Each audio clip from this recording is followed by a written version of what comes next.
Students, আজকের ভিডিওতে আমি আলোচনা করব নবম দশম শ্রেণীর সেট ও ফাংশনের একটি প্রশ্ন নিয়ে। প্রশ্নে বলা হয়েছে যে এ সেটের উপাদান হচ্ছে 1 2 3, বি সেটের উপাদান 2 3 4 হলে এ সংযুক্ত সেট বি অর্থাৎ A union of set B নির্ণয় করো। এ সংযুক্ত সেট বি নির্ণয় করার জন্য আমাদের প্রথমেই এ সেটের এবং বি সেটের উপাদানগুলো লিখতে হবে। এস তাহলে লিখব, দেওয়া আছে এ সেটের উপাদান 1 2 3, বি সেটের উপাদান 2 3 4। এ ইউনিয়ন বি অর্থাৎ এ সংযুক্ত সেট বি নির্ণয় করার জন্য প্রথমেই আমাদের কি লিখতে হবে, এ সেটের মান 1 2 3 সংযুক্ত সেট, বি সেটের মান 2 3 4।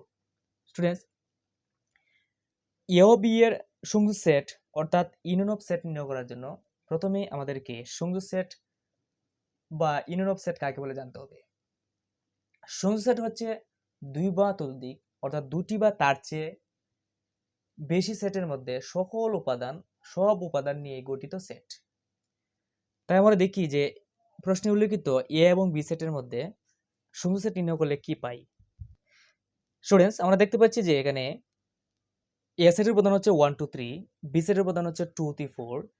সংযুক্ত সেটের সূত্র অনুযায়ী আমরা যদি লিখি তাহলে লিখব 1 2 3 4।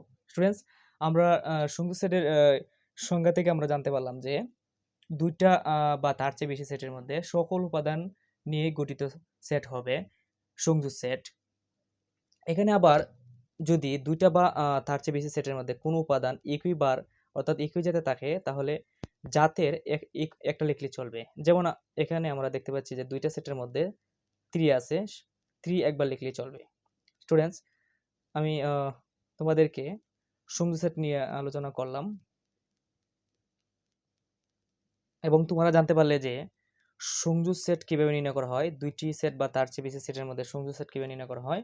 তোমরা বিশেষভাবে মনে রাখবে যে সংযুক্ত সেট হচ্ছে দুইটি বা তার চেয়ে বেশি সেটের মধ্যে সকল উপাদান নিয়ে গঠিত সেট, অর্থাৎ সকল উপাদানই বসবে। তবে উপাদানগুলো নিয়ে যখন তোমরা সংযুক্ত সেট গঠন করবে তখন উপাদানগুলোকে ছোট থেকে বড় ক্রমে সাজিয়ে লিখবে এবং কোন উপাদান যদি প্রতিবার থাকে অর্থাৎ দুইটি সেট বা তার চেয়ে বেশি সেটের মধ্যে কোনো উপাদান যদি একই জাত থাকে তাহলে জাতের একটা লিখলে চলবে, একই জাতের একটা লিখলে চলবে।